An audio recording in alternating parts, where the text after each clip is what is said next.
हरियाणा के स्कूलों के बच्चे स्वयं पशुपालन व खेत की मिट्टी को चेक कर सकें, उसके बारे में जानकारी हासिल कर सकें, ऐसा ड्रीम प्रोजेक्ट हरियाणा के मुख्यमंत्री मनोहर लाल ने सोचा है। इसके लिए हरियाणा दलित शिक्षा बोर्ड ने अपनी पूरी कमर कस ली है। हरियाणा दलित शिक्षा बोर्ड के चेयरमैन बीपी यादव का कहना है कि इसके लिए बोर्ड ने पूरी तैयारियां कर ली हैं, सिर्फ शिक्षा विभाग के पत्र का इंतजार है। उनका कहना है कि 8वीं के बोर्ड के लिए भी जो है हरियाणा दलित शिक्षा बोर्ड बिल्कुल तैयार है। हालांकि मामला कोर्ट में है, लेकिन कोर्ट ने कोई स्टे नहीं दे रखा। अगर सरकार चाहेगी, सरकार को कोई आदेश प्राप्त होगा तो बोर्ड जो है 8वीं के एग्ज़ाम भी ज़रूर लेगा। मौका था हरियाणा दलित शिक्षा बोर्ड के नए चेयरमैन वीपी यादव का सम्मान समारोह व पूर्व चेयरमैन डॉक्टर जगबीर सिंह के विदाई समारोह का। इस अवसर के ऊपर वीपी यादव और पूर्व चेयरमैन डॉक्टर जगबीर सिंह ने ये कहा कि मुख्यमंत्री का ड्रीम प्रोजेक्ट है कि हरियाणा के अंदर ये ज़रूर लागू हो। इसके लिए उन्होंने कोशिश की थी, लेकिन अभी तक लागू नहीं करवा पाए थे क्योंकि शिक्षा विभाग से पत्र आना भी बाकी था। अब नए चेयरमैन बीपी यादव ने यही कहना है कि जल्द ही शिक्षा विभाग के साथ मिलकर के वो काम करेंगे और ऐसा पत्र आते ही जल्द ही ये पूरे हरियाणा में लागू हो जाएगा और इससे काफ़ी अहम जो इसके अहम प्रोजेक्ट के जो नए पहलू है वो भी निकल करके जल्द ही सामने आएंगे। त्योहारों का सीजन आते ही मिलावटखोर मिलावटी मिठाइयां और खाद्य पदार्थ बाजार में उतारकर चांदी कूटने लग जाते हैं। ऐसे में सीएम फ्लाइंग द्वारा भी कई स्थानों पर रेड की जा रही है ताकि इन मिलावटखोरों पर नकेल कसी जा सके। आज सीएम फ्लाइंग द्वारा यमुनानगर आईटीआई के नजदीक बालाजी बीकानेर मिष्ठान भंडार के गोदाम पर छापेमारी की और 4 मिठाइयों के सैंपल लिए। बता दें कि इन सैंपलों की रिपोर्ट लगभग 20 से 25 दिन के बाद आएगी। लेकिन हैरानी वाली बात यह है कि यह मिठाइयां त्योहारों के सीजन पर बिक जाएंगी और उसके बाद रिपोर्ट आने का क्या औचित्य रह जाता है। सबसे बड़ी बात यह है कि सीएम फ्लाइंग तो कार्रवाई करती है, लेकिन इन मिठाइयों की जो सैंपलिंग है उसकी रिपोर्ट एक या 2 दिन में आए तभी इन मिलावटखोरों की नाक में नकेल कसी जा सकती है। सिरसा पुलिस कप्तान डॉक्टर अर्पित जैन के निर्देशानुसार सिरसा जिला में नशा विरोधी चलाएगा अभियान के तहत कालावाली सीआईए पुलिस ने 256 पेटी अंग्रेजी शराब पकड़ी है, जो जिसकी कीमत 10 लाख रुपए आंकी जा रही है। बताया जा रहा है कि यह शराब पंजाब से होते हुए राजस्थान या गुजरात को जानी थी।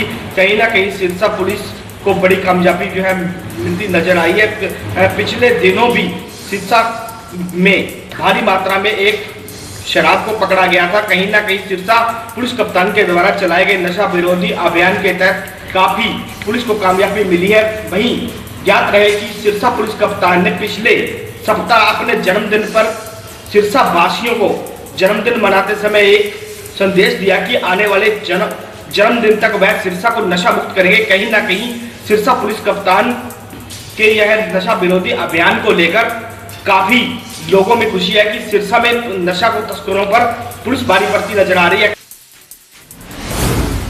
त्योहारों के चलते शहर व आसपास के इलाकों में बन रही मिलावटी मिठाइयों के खिलाफ सीएम फ्लाइंग ने एक बड़ी कार्रवाई की है। सीएम फ्लाइंग की टीम ने आज गांव बसी अकबरपुर में एक फैक्ट्री पर छापा मारकर सैकड़ों क्विंटल रसगुल्ला बरामद किया है।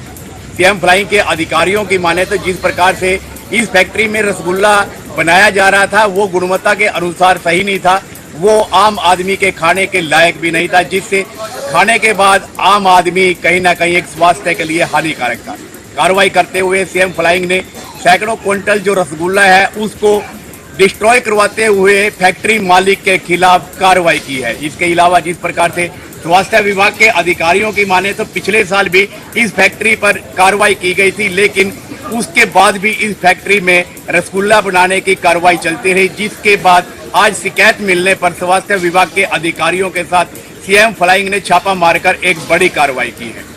देखने वाली बात होगी जिस प्रकार से स्वास्थ्य विभाग के अधिकारियों ने 5 सैंपल रसगुल्ले के लिए हैं, उनमें जांच में क्या आता है और किस प्रकार की कार्रवाई इस फैक्ट्री मालिक के खिलाफ की जाती है।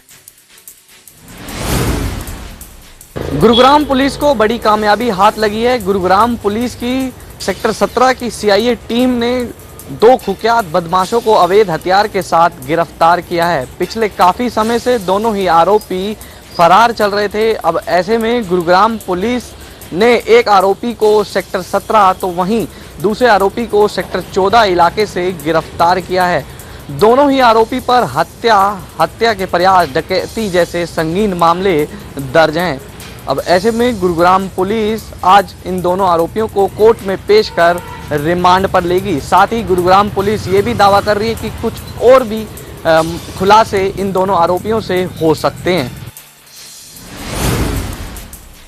रोहतक शहर की एकता कॉलोनी में आज सुबह बड़ा ब्लास्ट हो गया। जब घर की गृहिणी सुबह नहाने के लिए उठी तो उन्होंने गीजर ऑन किया। गीजर ऑन करते ही घर में बड़ा ब्लास्ट हुआ, जिसके बाद घर के परकच्चे उड़ गए और घर पूरी तरह से खंडर में तब्दील हो गया है। हालांकि पुलिस व फायर ब्रिगेड की टीम को मौके पर बुलाया गया, उन्होंने रेस्क्यू किया और घायलों को उपचार के लिए पीजीआई भेज दिया गया है। सभी का इलाज पीजीआई में चल रहा है और गृहिणी की स्थिति नाजुक बताई जा रही है। हालांकि पास में रहने वाले घर में भी दरारें आई हैं, जिसके कारण ज्यादा ब्लास्ट हुआ था और ज्यादा ब्लास्ट के कारण घर की दीवार भी टूट गई थी, जिसके 3 लोग बुरी तरह से घायल हैं। अभी तक 7 लोग बुरी तरह से घायल हैं, जिनका सभी का पीजीआई में इलाज चल रहा है। पुलिस व प्रशासन की टीम मौके पर पहुंची है और जांच कर रही है।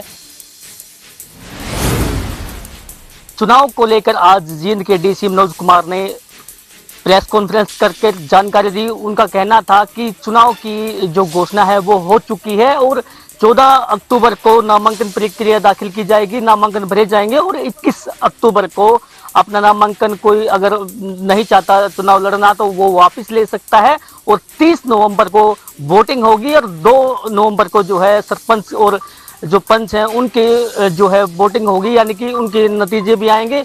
और इसको लेके जींद जिले में जो है 882 बूथ बनाए गए हैं और उसकी अगर बात की जाए तो उनको लेके हालांकि जो जींद के डीसी हैं उनका साफ तौर पर कहना था कि अगर जो पराली जलाते हैं उनको काफी परेशानी का सामना अब की बार करना पड़ सकता है, क्योंकि नामांकन में उनको दिक्कत आ सकती है, जिसको लेके सरकार जो है कड़े कदम उठा रही है। लेकिन उनकी अगर बात की जाए तो जो है डीसी साहब का साफ तौर पर कहना था कि अब जो है हमने अपनी सर पर तैयारियां शुरू कर दी हैं और 2 जो है नवंबर को इसका जो छोटी सरकार बनती है, ये तो आने वाला टाइम ही बताएगा 2 नवंबर को कब ये सरकार छोटी सरकार बनती है।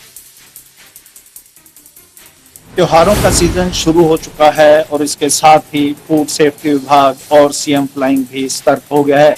आज अंबाला के विभिन्न इलाकों में फूड सेफ्टी विभाग, सीएम फ्लाइंग व सीआईडी ने संयुक्त तौर पर कार्रवाई करते हुए एक डेयरी संचालक और सचदेवा ट्रेडर से सैंपल एकत्रित किए। डेयरी संचालक पिछले 2 साल से डेयरी चला रहा था। उसका कहना है कि वो अंबाला के आसपास के क्षेत्रों में भी खोआ सप्लाई करता था। डेयरी संचालक ने इस मौके पर माना कि वो 1 लीटर रिफाइंड से 5 किलो खोआ तैयार करता था। धान की पराली न जलाने को लेकर गोहाना में कृषि विभाग के अधिकारियों ने चलाया जागरूकता अभियान। गांव गूड़ा में सरकारी स्कूल के बच्चों के साथ मिलकर निकाली गांव में जागरूकता रैली। आपको बता दें, इन दिनों हरियाणा में जो है धान की कटाई का सीजन जोरों पर है और किसान धान की कटाई करने के बाद जो है पराली में आग लगा देते हैं, जिससे एनसीआर और आसपास के इलाकों में आसमान में धुएं के गुंबार बन जाते हैं, जिससे पराली जलाने के कारण वायु प्रदूषण होने से लोगों को भारी दिक्कत का सामना करना पड़ता है। दिवाली के बाद पराली और पटाखों के धुएं से वायुमंडल काफी प्रभावित होता है। इसी लोगों को इसी बात से जागरूक करने के लिए आज जो है कृषि विभाग के अधिकारियों ने गांव गूढ़ा के स्कूल में जाकर स्कूल के बच्चों के साथ मिलकर जो है गांव में एक जागरूकता रैली निकाली और गांव के बच्चों को जो है स्कूल में पढ़ने वाले बच्चों को शपथ भी दिलवाई कि वो पटाखे नहीं जलाएंगे और लोगों को पराली ना जलाने को लेकर जागरूक भी किया। जिले में वाहन चोरों का आतंक लगातार जारी है। बीती रात मॉडल टाउन में खड़ी एक कार को वाहन चोर कुछ ही सेकंड में चुरा कर ले जाते हैं। यह पूरा वाकया सीसीटीवी कैमरे में कैद हो जाता है। एक युवक अपने रिश्तेदार की कार लेकर मॉडल टाउन के बाहर खड़ी कर देता है। रात को 2 युवक आते हैं और लॉक लगाकर उसका कार को ले उड़ते हैं। यह कोई पहला मामला नहीं है। अगर बात करें तो लगातार वाहन चोरों का आतंक जिले में लगातार जारी है। पुलिस का कहना है कि जो राजस्थान और मेवात का जिला नजदीक होने के कारण चोर वारदात को अंजाम देकर दूसरे स्टेट और दूसरे जिले में प्रवेश कर जाते हैं। लगातार अगर बात करें तो रेवाड़ी में ऐसी कोई दिन नहीं जाता होगा जब वाहन चोर चोरी की वारदात को अंजाम न देता हो। नेशनल हाईवे 44 पर बुधवार की सुबह बड़ी औद्योगिक क्षेत्र के सामने सर्विस लाइन पर एक हाइड्रा की साइकिल चालक को टक्कर मार दी। टक्कर इतनी तेज थी कि साइकिल चालक के सिर में गहरी चोट आई और कुछ समय बाद उसने दम तोड़ दिया।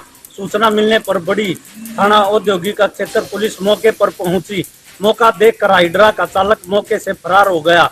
जानकारी के अनुसार यूपी के शाहजहांपुर निवासी युवक मोटरसाइकिल पर सवार होकर बड़ी औद्योगिक क्षेत्र में अपनी ड्यूटी पर जा रहा था। जब वह बड़ी औद्योगिक क्षेत्र के सामने कट से सर्विस लाइन पर जा रहा था तो उसी दौरान एक हाइड्रा ने उसकी साइकिल को टक्कर मार दी। टक्कर इतनी तेज थी कि वह सड़क पर गिर गया और उसके सिर में गहरी चोट आई। टक्कर लगने के कारण यूपी के शाहजहांपुर निवासी युवक की मौके पर ही मौत हो गई। सूचना मिलने पर पहुंची पुलिस ने हाइड्रा को कब्जे में लेकर शव को पोस्टमार्टम के लिए सोनीपत भिजवा दिया। पुलिस हाइड्रा के चालक की तलाश कर रही है।